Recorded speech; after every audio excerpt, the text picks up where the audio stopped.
So girlfriend and I are taking this little road trip down memory lane, and she has just recently told me that she hasn't watched Logan yet. So I said, hey, what better time than now to go back, start fresh, and rewatch all the movies leading up to that and getting a review out for you guys. So we're starting with X-Men 2000.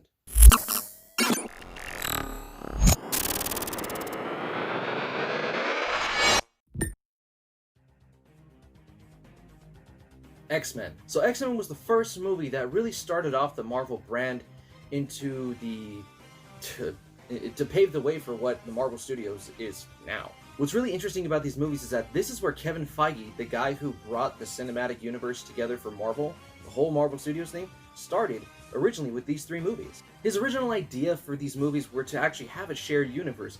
There was potential for him being a part of a Spider-Man movie. There was potential for something in the Fantastic Four, but that's not really the way the studio had even envisioned it. They thought it was something that would never really happen. They thought it was the stupidest thing ever. Why have multi-shared movies with multi-different characters? Why would you do that? Little did they know. But what X-Men did was it set the bar for what awesome superhero movies should be.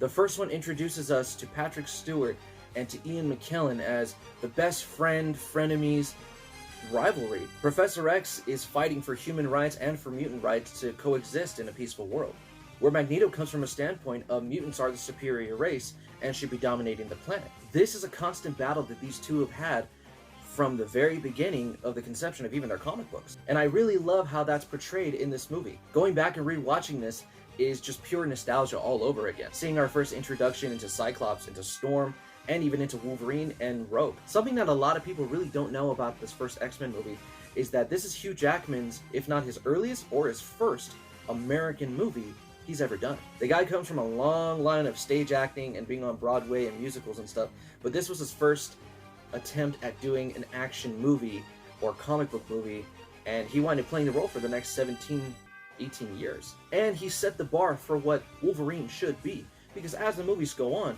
he becomes one of the best characters and the only character to appear so many times in all these movies.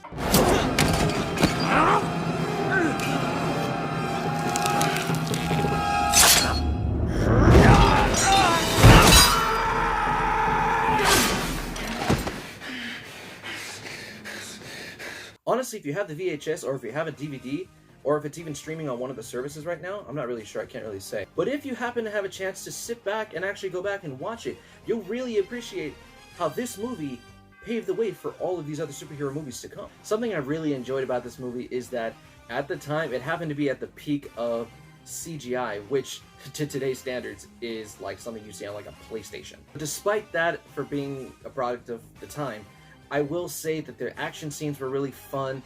The dialogue, the quippiness between different characters were just awesome. Dialogue and story probably could have been a little bit better, but it was the first interpretation of what the X-Men possibly could be. And I think a big thing that a lot of the superhero movies try to do but really don't do very well is we feel like some of these characters are in the comic book but are being pulled out, but they're changed.